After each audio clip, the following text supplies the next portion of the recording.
大家好，我是红牛，欢迎收看本期小白视频。今天我们在第二时间为大家带来 Reno 8 Pro 的一个体验。当然，在它刚发布的时候呢，我们是没来得及给大家做一个比较完整的长视频，但是我们在短视频平台呢也分享了一些，比如说 ID 设计影像方面的一些东西，比如说8 Pro Plus 它发完了之后，我个人非常感兴趣的一个点，估计也是很多性能小伙伴比较关注的就是 7G 表现如何？首发的骁龙的一颗新的终端芯片。A710加上A510，然后它还是一个三星的工艺你要聊这，那我一下就不困了播那点小白视频，马上开始。首先外观 ID 上跟大哥 Pro Plus 呢是基本一样的风格，也是这种棱角非常分明的，然后影像模组呢设计的非常大两个大大的眼睛，然后旁边呢还有一颗非常小的一个战术镜头后面影像部分我们会详细展开，因为毕竟它也有马里亚纳的加持。金属中框 CNC 的切边做的是有棱有角，也是可以立住的不过它是塑料的背板。这个微醺给些特写它有比较强的那种渐变这个七彩的一个颜色这台夜游黑呢相对来说就比较适合女生了，然后光打上去的时候呢，它有一点那种蓝灰色的感觉。打到正面的话呢，这个下巴相对来说控制的就没有大哥那么好了。7.57毫米，188克，也没到190但是呢，它相对大哥来说也更厚更重了一些。关键配置的一些区别我们给大家打在两边。屏幕方面也是120赫兹但是它比大哥小一点，6.62。OK， 下面就是最关键的首发骁龙7的体验如何，我们一起来看一看。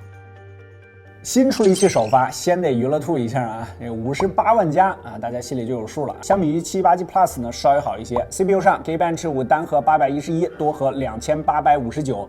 和718G Plus 二者大差不差GPU 方面呢 ，Sandisk Wildlife 3179，相比于718G Plus 稍高一些。搭载的是 LPDDR4X UFS 2.2。在存取速度方面，持续读取977，持续写入782，再加上随机读取261，随机写入301小米 CVES 新发布的荣耀70 Pro 三者表现都处于同一水平。首先我们就比较好奇骁龙7的日常使用小白测评数据库20款应用2轮打开测试，绿场机第二轮没杀后台这个难得这两个字可以打在公屏上。但是140秒的时间确实长，动画过渡总是感觉卡卡的OPPO 的优化还需要下点功夫。实际游戏王者120结果有些出乎意料平均帧率只有105.2波动也达到了29.2功耗还不算低4.18瓦，好在不是频繁波动。测试的时候体感上没什么明显的波动不过这数据确实不太好看。而和平精英在我们测试的版本中呢，它只开放到了60帧所以我们跑的是 HDR 高清加极限60，平均帧率59.6，波动1.3，功耗4.09瓦。游戏过程中呢出现了一次卡顿但总体表现还 OK 毕竟压力不大嘛。在续航测试的模型中呢，1小时和平精英温度不算高机身正面最高温度42.5机身背面最高温41.6，重负载原神半小时平均帧率45.4波动达到了31.1，功耗也来到了5.09瓦。游戏过程中帧率频繁波动后半段基本都在45帧左右徘徊。就功耗和波动的情况来看，反倒不如直接锁帧来的实在。帧率表现比某些优化差点意思的机型表现还好一些。最高温度44.3，温度确实不高但是画质上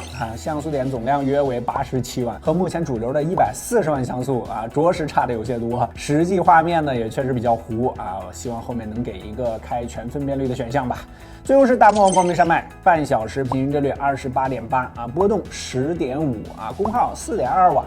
和王者荣耀和平精英相比起来差不太多帧率不高，温度表现就还 OK 了全程都在40帧左右徘徊机身最高呢也就到了41.7不过它并不是大旗舰的定位要求太多不实际性能方面不用我们多说了差点意思。满分10分，你给几分？基于这台机器的定位，为了保证手感，温度方面呢肯定是做了限制的。高情商一句呢，就是新处理器首发不稳需要一些时间了。后续应该陆续会有其他家搭载到时候我们再来测一下看一看。别着急说不定过一段时间雨点更大了。性能你不强，最重要的就是续航了4500的电池，小白测评数据库3小时轻度续航测试剩余了58%，处于数据库的中段水平。5小时重度续航测试剩余14%，最后5小时续航再加上视频播放总时长这台机器坚持了6小时4分钟这个成绩处于数据库的中上水平了。80瓦的充电10分钟充48%半小时前台100%不过涓流充电有7分钟，这个充电表现你给几分？影像方面，这台 Pro 版呢前置呢是 IMX709，然后主摄呢也是 IMX766绿场系万年打磨一个8班的广角。不过它有马里亚纳加持，我们一起来看一看。影像上 Reno 8 Pro 在拍照上的表现啊就很 OPPO 啊，在调教的风格上，色彩会更加饱和一些，整体的曝光也会更高一点，就是 OPPO 讨喜亮丽那个路线。本期我们顺便和大家聊一下目前机圈的3种色彩倾向啊，饱和、真实和中间调。